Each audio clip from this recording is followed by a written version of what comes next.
క్రీస్తునందు ప్రియమైన దేవుని బిడ్డలారా, దేవుడు మనకిచ్చిన ఈ గొప్ప సమయాన్ని బట్టి దేవుని వందనాలు చెల్లిస్తున్నా. దేవుని వాక్యములో రెండు విషయాలు మనకు జ్ఞాపకం చేసుకున్నాం. ఈ దీనుడు మొదలుపెట్టగా యెహోవా ఆలకించెను, అతని శ్రమలన్నిటిలో నుండి అతన్ని తప్పించెను, రక్షించెను. నాతో కూడి యెహోవాను గణపరచుడి, మనం ఏకం కూడా ఆయన గొప్ప దేవుడు. నేను యెహోవాను విచారణ కలిగిన చేయగా ఆయన నాకు ఉత్తరించెను, నాకు కలిగిన భయములన్నిటి నుండి ఆయన నన్ను తప్పించెను. కాబట్టి ఇక్కడ దావీదు మహారాజు ఎన్నో శ్రమలు వచ్చాయి. గొర్రెలను కాయవాడు గొర్రెల కాపరి. గొర్రెలు కాయటానికి అడిగిపోయినప్పుడు ఆ గొర్రెల మందను కాయచూ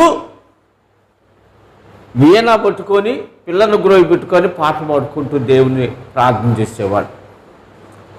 శ్రమలు వచ్చింది, ఒకసారి వచ్చి వెలుగుబంటూ, అలాగే ఇంకోసారి పులి, చిరుత పులి లాంటిది వచ్చి వాటిని ఎత్తుకొని పోవచ్చున్నది. వెంటనే వాటి మీద పడి వాటిని చీల్చేసి గొర్రెలను రక్షించుకున్నాడు. ఈ రీతిగా గొర్రెలను రక్షించుకొనుట అది దేవుని యొక్క సంరక్షణ. ఏదో చేయాలని మానవుడు అనుకుంటాడు, కానీ దేవుని ప్రణాళికలో ఒకే ఉద్దేశం ఉన్నది. ఒక మనిషిని రక్షించాలంటే చాలా కష్టం. మొదటి మాట 1982వ సంవత్సరంలో చిన్నబాబు పాకాలు పుట్టాడు. పల్లెరాడం ఇంట్లో ఉన్నప్పుడు, అమ్మో గర్భిణితో ఉన్నా, వెళ్ళండి అండి అన్నప్పుడు వెంటనే వచ్చి చిన్న గుడిసి హౌస్ దగ్గరే జగసామె చేశారు. వెంటనే ఆమె, నేను రోడ్డు మీద పోయాను, బస్సు వేసుకుని అట్నే లేపులు పడుతుంది. వెంటనే మంగళామ దగ్గర పోయేసరికి దేవుడు ఆ టైంలో ఇంత పాపులేషన్ లేదు. ఆమె రాగానే వెంటనే బాబు పుట్టాడు. ఆమె తర్వాత వచ్చి బొడ్డుకు వచ్చింది. శ్రమలు 3 రకాలు. శరీర సంబంధం వచ్చే శ్రమ, ఇరుగు పొరుగు వారి నుండి వచ్చే శ్రమ, మూడోది దేవుని నుండి వచ్చే శ్రమ. శ్రమలన్నీ 3 రకాలు. ఒకటి ఇంట్లో నుండి వచ్చే శ్రమ, రెండోది ఇరుగు పొరుగు వారి నుండి వచ్చే శ్రమ, దేవుని నుండి వచ్చే శ్రమ. అయితే ఈ శ్రమలన్నిటిలో నుండి విడిపించటానికే దేవుడు అంటున్నాడు, యెహోవాను నమ్ముకున్న వాడు ధన్యుడు, యెహోవానికి ఆశ్రయంగా ఉండును, వాడు జలముల యొద్ద నాటబడ్డ చెట్టు వలె ఉండును. అబ్బా, చిన్నబాబు పుట్టాడు, నేను పెరుగుతున్నా, ఈ చెట్టు పెరుగుతుంది. నేను పెరుగుతున్న చెట్టు ఎప్పుడు ఈ యాప చెట్టు కొలుసుకునేది. ఇప్పుడు ఆ చెట్టు కూడా 37 సంవత్సరాలు అయినా ఆ చెట్టు కింద కూర్చుంటే వర్షం లేదు, ఏది లేదు, ఎట్టుంది, పందిరే. ఆ నీడ కింద ఎండాకాలం అంతయో మేము కూర్చున్నా, మరి దేవుడు ఒక నీడను మనకి ఇచ్చాడు. ఏ నీడ అంటే ఆయన కాపుదలనే నీడ. ఒక నీడ ఉంది, ఆ నీడ దేవుని కాపుదల నీడ. ఇంకొక నీడ ఉంది, ఆ నీడ కూడా సహాయం చేస్తుంది. ఎంతవరకు సహాయం చేస్తుంది తెలుసా? ఆ నీడ అంతే. పున్నమి అమావాస్య రోజు ఒక నీడ వస్తుంది. ఆ నీడలో ఏం చేస్తారు? రోకలు పెడతారు. పెట్టి బాగా గ్రహణం రోజు చూసినప్పుడు, చంద్రగ్రహణం రోజు రోకలు నిలబడుతుంది. అబ్బా, ఈరోజు అమావాస్య చంద్రగ్రహణం అంటాడు. అయితే నిన్న దినాలు మనం నేర్చుకున్నాం, సూర్యుడు ఆగిపో, చంద్రుడు ఆగిపో.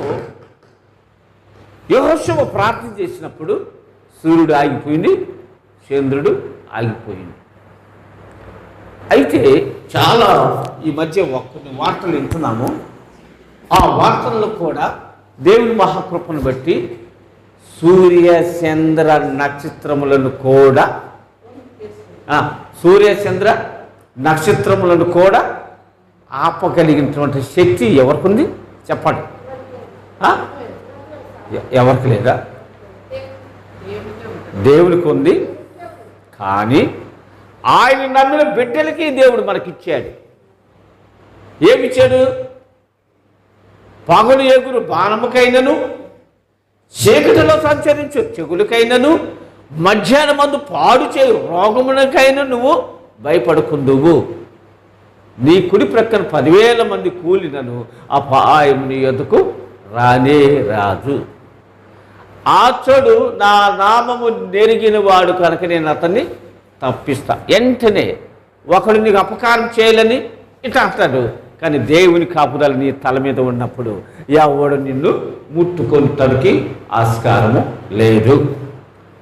రాత్రి వేళ సమయంలో మీరు ప్రార్థనలుగా మురళి దుకాణంకి పోయాం. ఏమో కాపీలు తెమ్మని 2 సార్లు పోయాం. పొట్లలింగయ్య కొడుకు వచ్చి 5,000 రూపాయలు వేసుకొని పోయాడు. 4 మంత్రాలు చేసి అంట అక్కడక్కడ వేసిపోతే ఆ పాము రాలేదు. ఆ నైట్ పోయి ఉప్పేసి నూనె ప్రార్థన చేసి ఇంటి మొత్తం చల్లొచ్చాం. కరెక్ట్ సాయంత్రం 6 గంటలకి గేటు కాడికి వచ్చేది. దాన్ని చంపారు. సార్ మా కొరకు ప్రార్థన చేయండి. అదేమో ఎల్లమ్మ పాము అంటారు, దేవుని పాము అంటారు. కానీ నువ్వు వచ్చి ప్రార్థన చేసి ఉప్పు అంతా చల్లిపోయిన తర్వాత అది ఎట్టుకుపోకుండా దాన్ని మేము చంపారు. కాబట్టి నీ కాలు క్రింద ఏమిటి? నాగుబాములను అనగా త్రొక్కెదవు, భుజంగములను నీవు అనగా త్రొక్కదేవు. ఎందుకు?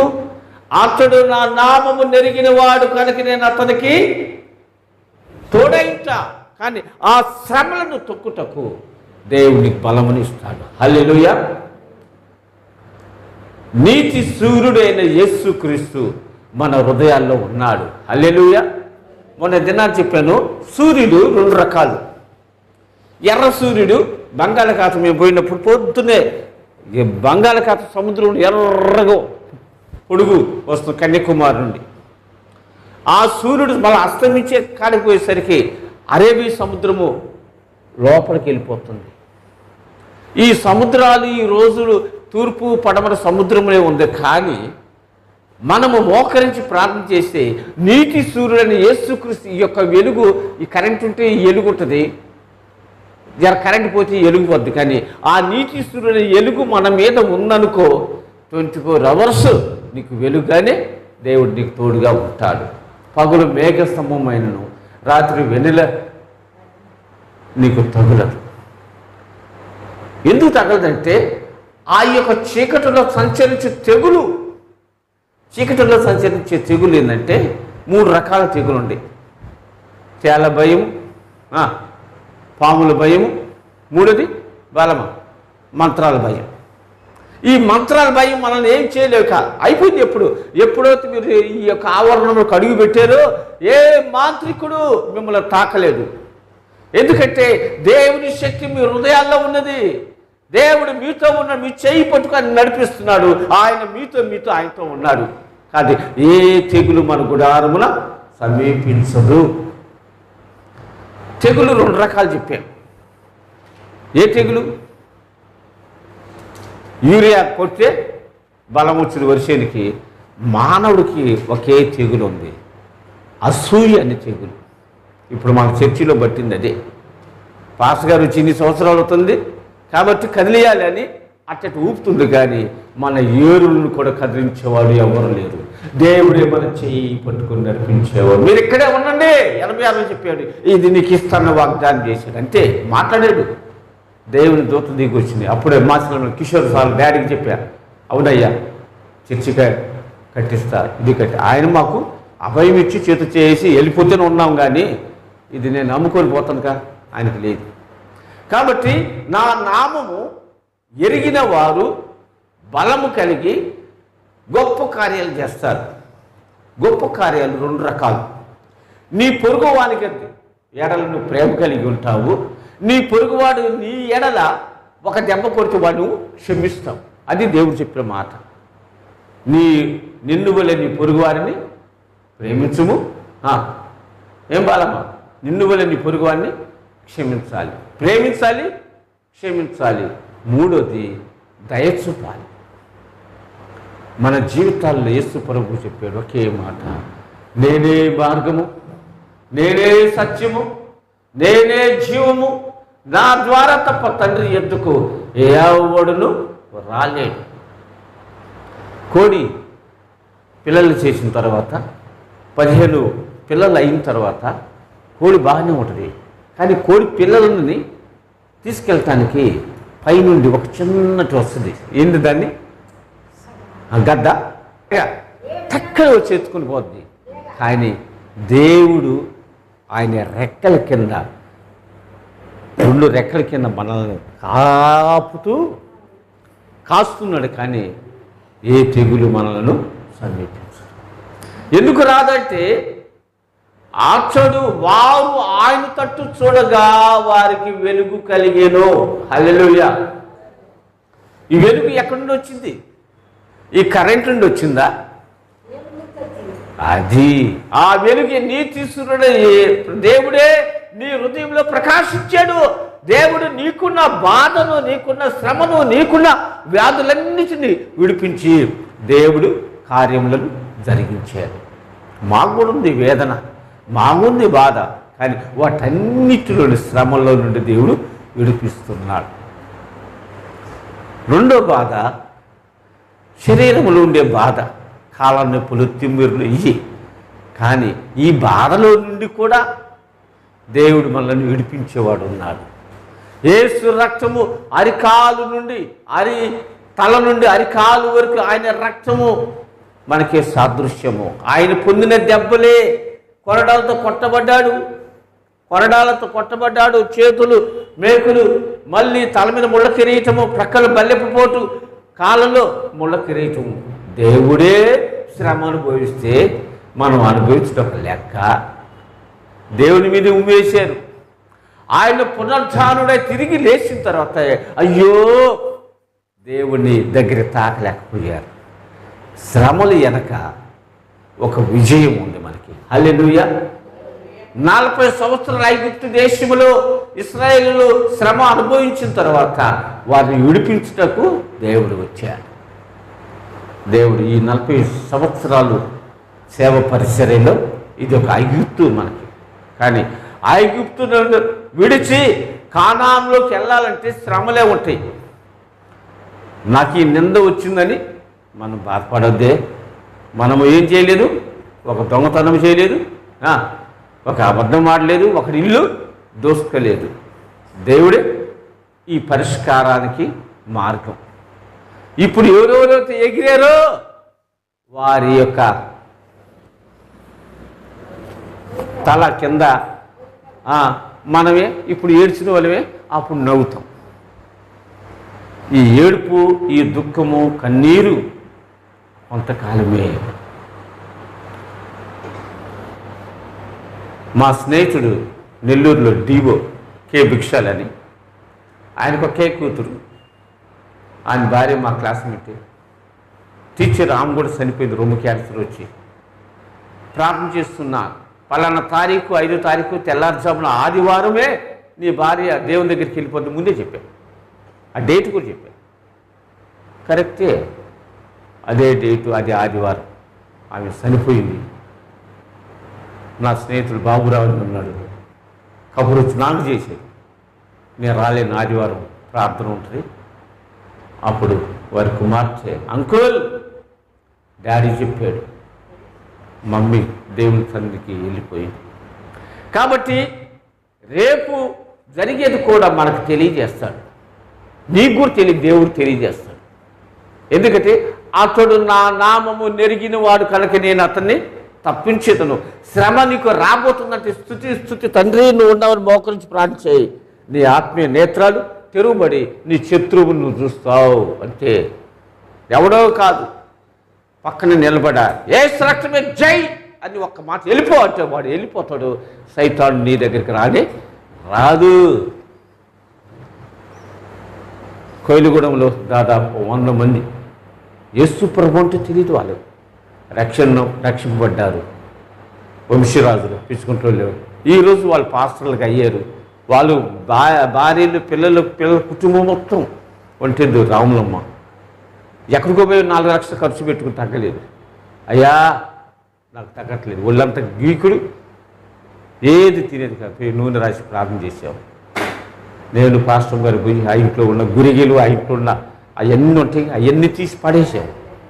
అవన్నీ పోయిన తర్వాత దేవుడు స్వస్థ పొందుకొని వారికి 4 కొడుకులు, 4 బిడ్డలు, 4 కోడళ్ళు, 4 మనములు, వాళ్ళందరే ఒక సంఘం అయ్యి 50 మంది అక్కడ సంఘం అయ్యారు.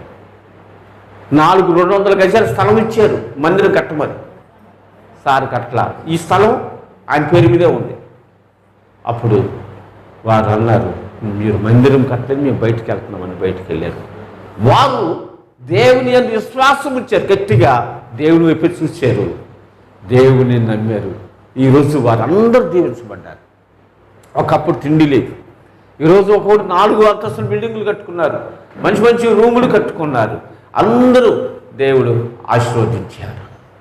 అయితే బీదలైన మీరు ధన్యులు, పరలోక రాజ్యం వారిదే. ఇప్పుడు నాకు ఇల్లు లేకపోయినా మీరే నా ఇల్లు, మీరే నా కొరకు ప్రార్థన చేయండి, మీరే మన సంఘము నిలబడినట్లు. ఒకవేళ ఈ మందిరము ఈరోజు ఉండొచ్చును, లేకపోతే ఏది పైకి లేకపోవచ్చును, కానీ మనం ఎక్కడ మందిరం పట్టినా 100 మందే వస్తారు. ఇక దేవుడిది ఒక శ్రమ, పునరుత్థానము తర్వాత యేసు ప్రభు దగ్గరికి వచ్చారు, దేవుడి కార్యాలను జరిగించాడు. శ్రమ వెనుక గొప్ప విజయం అనుకున్నది. మనుషులు నమ్ముకున్నట్టు కంటే యెహోవాను ఆశ్రయిస్తా మేలు. రాజులు నమ్ముకుని కంటే యెహోవాను ఆశ్రయిస్తే మేలు. రాజులు మంచోడు మంచోడు మంచోడు అని మనం బాగా నమ్మాం. రాజుకి ఇప్పుడు ఏమైపోయింది? యెహోవాను ఆశ్రయిస్తా మేలు. నీవు నేను ఎక్కడున్నా సరే దేవుని కంటే ఎక్కువగా ఏ మానవుని ప్రేమించవద్దు. దేవుడే 100కి 100 నీ హృదయంలో ఉంటే దేవుడు గొప్ప కార్యములు చేస్తాడు. దేవుడు గొప్ప కార్యములు చేస్తాడు. ఆ కార్యాలు జరిగించాలంటే నీవు దేవునితో ఉంటేనే అతడు నా యందును నేను అతని యందును నిలిచియుండును. ఎవడు నా యందు నిలిచియుండునో నేను ఎవరి యందు నిలుస్తున్న వాడే ఫలిస్తాడు. అందరూ ఫలించరు. ఒక చెట్టు తీసుకొచ్చావు, అంటుకట్టావు, అక్కడ పెట్టావు, అది కట్టబడిన తర్వాత నీళ్ళు పోస్తే చిగురు వచ్చింది. ఇగురు వచ్చిన తర్వాత ఆ ఏరు పైకి ఎక్కడానికి ఒక తీగ కడతావు. తీగ ఆ చెట్టు తీగకు అల్లుకుంటేనే పూలు వస్తాయి. నువ్వు తండ్రి నీతోనే ఉంటే నువ్వు ఫలిస్తావు, కానీ తండ్రికి వ్యతిరేకంగా ఉంటే మనం ఏమీ ఫలించలేము. మీరు నన్ను ప్రేమించటం వలన నేను మీకు స్నేహితుడును. స్నేహితుడు ఎవరండి? బాగా ప్రేమించేవాడు. భార్య భర్తల స్నేహితుడు వేరు, తల్లిదండ్రుల స్నేహం వేరు, మరి చదువుకునే పిల్లలకి స్నేహం వేరు. కానీ దేవునితో స్నేహం, అబ్రహాము దేవునితో స్నేహంగా ఉండి దేవుని స్నేహితుడు అనిపించుకున్నాడు. నీవు నేను తెల్లారుజాము 3 గంటలకి లేచి ఆ స్నేహము ప్రార్థన గదిలోనే, నీ స్నేహము రేయి మొదటి జాము లేచి నీకన్నిటికీ విశ్రాంతి రానికుండా మోకరించి ప్రార్థన చేసినప్పుడు ఆ స్నేహము ప్రార్థన గదిలోనే నీ స్నేహం. ఎవరు నిన్ను ప్రేమించకపోయినా, ఏ మానవుడు నిన్ను ప్రేమించకపోయినా, మా కుటుంబాన్ని అందరూ ద్వేషించినా పర్వాలేదు, కానీ ఆయన చేతులు మమ్మల్ని పట్టుకుని నడిపించే దేవుడు ఉన్నాడు. హల్లెలూయా. మనం వచ్చేది ఒక్కరోజే, పోయేది ఒక్కరోజే. కానీ ఇన్ని రోజున్నారు ఇల్లు కట్టుకోలేదమ్మా అని ఎగతాలు చేసేవాళ్ళు ఒకలే. దేవుడు అనుకుంటే ఇల్లు లేకపోయినా కూడా ఆయన ఇవ్వగలడు. ఆయనే గొప్ప ఇల్లు లేని వాడికి ఇల్లు ఇచ్చేవాడు ఆయనే. అందుకని కొండలు తట్టు కన్నులు ఇచ్చిన సహాయం ఎక్కడొచ్చును? యెహోవా వలన నాకు సహాయం కలుగును. ఆయన భూమి ఆకాశములను సృజించిన వాడు. పగలు ఎండ దెబ్బ అయినను రాత్రి వెన్నెల దెబ్బని నీకు తగలదు, ఏ తెగులును నీ గుడారమున సమీపించుతుంది. వెన్నెల దెబ్బ కూడా తగలదంట. మరి ఇది మొదలుకు నిరంతరము నీ రాకపోకలందు నీ దేవుడని యెహోవా తోడై ఉన్నాడు. ఇంట్లోంచి బయటికి వెళ్ళినప్పుడు, బయట నుండి ఇంట్లోకి వచ్చినప్పుడు నీ రాక పోక దేవుడు తోడై ఉన్నాడు. ఆయన సన్నిధితో మనం నింపబడాలి, ఆయన మనస్సులో మనం నింపబడాలి, ఆయన ఆత్మతో మన పెదవులతో స్తుతి అని మీరు ఎక్కడున్నా సరే ప్రార్థన వచ్చినా రాకపోయినా స్తుతి దేవా, స్తుతి అని మీరు తల మీద కొంగు చేసుకుని మోకరించి ప్రార్థన చేయండి. గొప్ప వెలుగు నీ హృదయంలో ప్రకాశం వస్తుంది. ఏ వెలుగు అది? ఒక సూర్యుని యొక్క వెలుగు కంటే, మన కారు లైట్ కంటే గొప్ప వెలుగు నీ హృదయంలోనికి వచ్చి దేవుడు నీకు బయలుపరుస్తాడు, దేవుడు నీకు తోడుగా ఉంటాడు, దేవుడు నీకు తండ్రిగా ఉంటాడు. సాసుందర్ సింగ్ అనే మహాభక్తుడు, ఒకే కుమారుడు, ఆయనకి 3 కోటి దేవతలు ఉన్నారు. ఆ యొక్క సాసుందర్ సింగ్ కుమారుడు సుందర్ క్రైస్తవ స్కూల్లో చదువుకుంటున్నాడు. దేవుని యొక్క వాక్యమును ఇచ్చినప్పుడు చింపాడు. సరే, రెండోసారి ఇచ్చినప్పుడు చింపేశాడు. మూడోసారి ఇచ్చినప్పుడు తగలబెట్టాడు. యోహాను సువార్త 1 అధ్యాయము 1, 2, 3 వచనములో అది కాలిపోయిన చూడ ఆ యొక్క అక్షరాలు కనబడేయానికి, ఆది యందు వాక్యము ఉండెను, వాక్యము దేవుడి యందు ఉండెను, ఆ వాక్యము దేవుడై ఉండెను. ఆయన వెలుగై ఉన్నాడు, ఆయనలో చీకటి మాత్రం లేదు. ఆయన నమ్మదగిన దేవుడు అనే అక్షరాలు చదివాడు. అప్పుడు అవి చూసిన తర్వాత ఆయనలో ఒక మంట పుట్టింది. అయ్యో, దేవుని యొక్క జీవ గ్రంథాన్ని తగలబెట్టేనే, ఆ దేవుడి నాకు కనబడాలి, ఆ దేవుడిని చూడాలి, నా నేత్రాలు తెరవబడాలని రైలు బండి చిక్కు దేశము నుండి వస్తుంది, చిక్కీము నుండి. ఈ రైలు పట్టాల మీద పండుకుంటా, ఈ చిక్కులలో ఎంటుకలు బాగా ధరించి బాగా గుర్క పెట్టుకొని ఉంటాడు. కానీ ఆ యేసు దేవుడే నన్ను రక్షించాలి, ఆ యేసు దేవుడే నన్ను కాపాడాలి, నా ప్రాణాలు పోయినా సరే దేవుడు నాకు కనబడాలి, ఆ వెలుగు నుండి చూడాలని ఆశ కలిగి ఉన్నాడు. రైలు బండి వస్తుంది, పట్టాల మీద పడుకున్నాడు. ఆ పట్టాల మీద పడుకున్న తర్వాత కూడా ఆరణ పడుతుంది. అప్పుడు పరలోకం నుండి యేసు ప్రభు వచ్చి సుందర్ సింగ్ చేయి పట్టుకొని పక్కకి లేపాడు. రైలు బండి పోయింది. ఆ వెలుగును చూసిన తర్వాత అపోస్తలుడైన సౌలు పౌలుగా మారినట్టు ఆయన ఒక్కడే భారతదేశం మొత్తం దేశాలు తిరిగి తెల్లటి ఎర్రటి వస్త్రాలు వేసుకొని దేశాలు తిరిగి కాలి నడకతో సువార్తమానం అందించాడు. ఒక నైట్ ఆయన అడవిలో బడి ఎలుచుండగా ఒకే గొంగడి, ఒకే దుప్పటుంది, తినుటకు ఆహారం లేదు. అట్నే పండుకొని నిద్రపోతున్నాడు ప్రార్థన చేసుకుని. ఒకవైపేమో త్రాసుపాము, ఒకవైపేమో చిరుతపులి పండుకొని పక్కనే ఉండి ప్రార్థన చేసుకున్న, ప్రభువా నువ్వే నాకు కాపరివి, అడవిలో ఉన్నానయ్యా, నాందుకు నువ్వు కనబడైతే దేవుడు ఆ బిడ్డను లేపిన తర్వాత లైట్ పట్టుకుని ముందుకి నడిపించాడు. వెళ్ళిపోతున్న సమయంలో ఒక నది దాటాలి. ఆ నది దాటే సమయంలో నేను వెళ్ళలేను ప్రభు అంటే ఆయన భుజాల మీద ఎక్కించుకొని నదిని దాటి అవతలకు వదిలిపెట్టాడు. ఆడికి వెళ్ళిన తర్వాత ఈయన మీద ఏదో వస్త్రాలు ఉన్నాయి అనుకొని దొంగలు కొట్టి బావిలో పడేశారు. ఆ బావిలో అంతకుముందు ఎంతో కొన్ని వందల మందిని చంపిన కలేబరాలు ఉండే వాసన తట్టుకోలేకపోయాడు. ఆ వాసన తట్టుకునే ప్రార్థన చేస్తే దేవుని దూత దిగి వచ్చి తాడు వేసి సుందరసింగ్ తాడు పట్టుకుని పైకి రా చెప్పకుండా తాడు పట్టుకుని పైకి వచ్చాడు.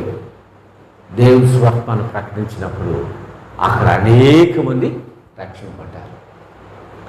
కుమారుడు దేవుని నమ్ముకున్నాడే, నాకు ఇన్ని కోట్ల రూపాయలు ఉండేయే, ఫలానా దేవుని ఎందుకు నమ్ముకోడని తల్లిదండ్రులు చేసుకొచ్చి వీడు మన దగ్గర ఉంటే లాభం లేదనుకొని నైట్ మనం ఏం చేయాలి, అన్నంలో విషం కలపాలి. డాక్టర్ని పిలిపించాడు, అన్నంలో బాగా విషం కలిపి పెట్టారు. బంధువులందరూ చూస్తున్నారు. చూస్తున్న సమయంలో తెల్లారుసామున డాక్టర్లు కూడా చచ్చిపోతారు, కప్పులు అందరూ పోయినాయి. పెరుగన్నం తిని తెల్లారి 3-4 గంటలకి మెలకు వచ్చే సమయంలో ఆయన అనుకున్నాడు, డాక్టర్ అందరూ చచ్చిపోయారు, కబుర్లు పంపిద్దామనుకున్నారు. కానీ ఆయన మోకరించి ప్రార్థన చేస్తుంటే దేవుని యొక్క వెలుగు ఆయన ముఖం మీద పడి ఆ ఇల్లంతా వెలుగుతో నింపబడింది. వెలుగుతో నింపబడినప్పుడు డాక్టర్ చూసి ప్రార్థన అయిపోయిన తర్వాత, అయ్యా నువ్వు వెలుగుతో నింపబడటం నేను చూసానయ్యా, నన్ను క్షమించు, మీ నాన్న చెప్పిన మాట విని చంపాలనుకున్నా, దయతో నన్ను క్షమించు, నేను నీ పాదసేవ చేస్తానని ఆయనతో కలిసి యేసుప్రభువు నమ్ముకుని పాదయాత్ర దేవుడు చేశాడు. ఏ తెగుని గుడారమును సమీపించదు. ఎన్నో ఇబ్బందులు మనకు శ్రమలు వస్తాయి, ఎన్నో దుఃఖాలు వస్తాయి, ఎన్నో ఇబ్బందులు వస్తాయి. కానీ దేవుడు నీ చేయి పట్టుకుని నడిపించే దేవుడు మనకు ఉన్నాడు. హల్లెలూయా. ఎవడు అతని శ్రమలన్నిటిలో నుండి విడిపించి గొప్ప చేసేది. యెహోవా భయభక్తి గల వారి చుట్టూ ఆయన దూత కాపలు ఉండి వారిని రక్షించును. కొన్ని సంవత్సరాల క్రితం ఆయాసంతో కింద పడుకున్న నేను బాగా దగ్గేవాడిని, తుమ్మేవాడిని. మరి చంద్రయ్య మన మాధవ్ రెడ్డి డాక్టర్ దగ్గర తీసుకెళ్ళి ఒక ఇంజక్షన్ ఇప్పించారు. అయినా ఆ రోజు తగ్గి మళ్ళా వస్తుంది. డీజెస్ దినకర్ గారి దగ్గరికి వెళ్ళి ప్రార్థన చేసుకుంటే ఆయన ఒకే ప్రార్థన, దేవా ఈ బిడ్డను స్వస్థపరచు, ఆయాసము ఈయనలో నుండి తీసివేయి, సైతాను ముళ్ళు పెడుతుందని తీసేటే మెడ్రాస్ పోయి ప్రార్థన చేసి హైదరాబాద్లో వచ్చి ప్రార్థన చేసుకున్న తర్వాత ఆ రోజు నుండి ఈ రోజు వరకు ఆ యొక్క ముళ్ళు దేవుడు తీసి బయటపడేశాడు. హల్లెలూయా. ఆయాసము కొంతమంది ఉంటే దోసకాయ తిన్నా కష్టమే, వంకాయ తిన్నా కష్టమే, చేపలు తిన్నా కష్టమే, ఏది లేదు. ఇంకేది అన్నీ ఏ తిన్నా యేసయ్య నన్ను స్వస్థపరిచాడు. నాకు వచ్చిన శ్రమ చెప్పాలంటే చాలా భయంకరం, కానీ వాటన్నిటిలో దేవుడు విడిపించాడు. ఇప్పుడు మన గ్రామంలో అనేక మంది దేవుడి వెలుగులోనికి నడిపించాలి. 40 సంవత్సరాలు ప్రార్థన చేస్తాం. మా గురి అంతే. మన ఆస్తి, మన బలము యేసు ప్రభు మన ఇంట్లో ఉంటే చాలు. యేసు ప్రభు యొక్క సూర్యకిరణాలు నీ తల మీద ప్రకాశింపబడునుగాక. ఈ రాత్రి వేళ సమయంలో దేవుని వెలుగు నీ కుటుంబంలో ప్రకాశింపబడాలని మనం ప్రార్థన చేసుకుందాం. అంటే పగలు ఎండ దెబ్బైనను, రాత్రి వేళ వెన్నెల దెబ్బైనను, ఏ తెగులు నీ గుడారమును సమీపించదు. ఎందుకంటే మహోన్నతుల చాటున నివసించేవాడు, సర్వశక్తిని విశ్రమించేవాడు ఆయనే నా కోట, నేను నమ్ముకుని నా దేవుడు, వేటగాని ఉరిలో నుండి ఆయన నిన్ను విడిపించే దేవుడు అనుకున్నాడు. వేటగాని ఉరిలో సైతాను ఉరి పెడతా ఉంటాడు, కానీ ఆ ఉరి మనల్ని ఏమి చేయలేదు. యేసు ప్రభు యొక్క వెలుగే మన తల మీద పెట్టి గాయపడిన అస్తమతో మనల్ని దేవుడు దీవిస్తాడు. ఆ శాశ్వత సింగు వాక్యం చెప్పిన తర్వాత అనేకులు స్వస్థ పొందారు. ఆ చిరత పులి పక్కన త్రాసుపాము పండుకుంది, ఆయన ఏమీ తాకలేదు. మనకు కూడా శ్రమలు రావచ్చును, ఇబ్బందులు రావచ్చును, మనకి ఎన్నో వేదనలు రావచ్చును. వాటన్నిటిని నడిపించడానికి పరిశుద్ధాత్మ దేవుడు మనం తోడైంది నడిపించి, మన కుటుంబంలో దేవుని వెలుగు, మన కుటుంబంలో దేవుని యొక్క ప్రసన్నత. అందుకే ఇక్కడ దేవుని వాక్యం ఉంది. 34వ కీర్తన 17వ వచనం.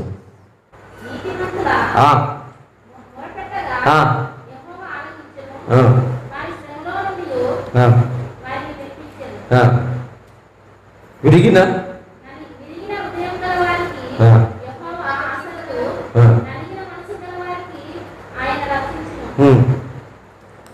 ఆ నీతిమంతులు కలుగు ఆపదలు అనేకములు.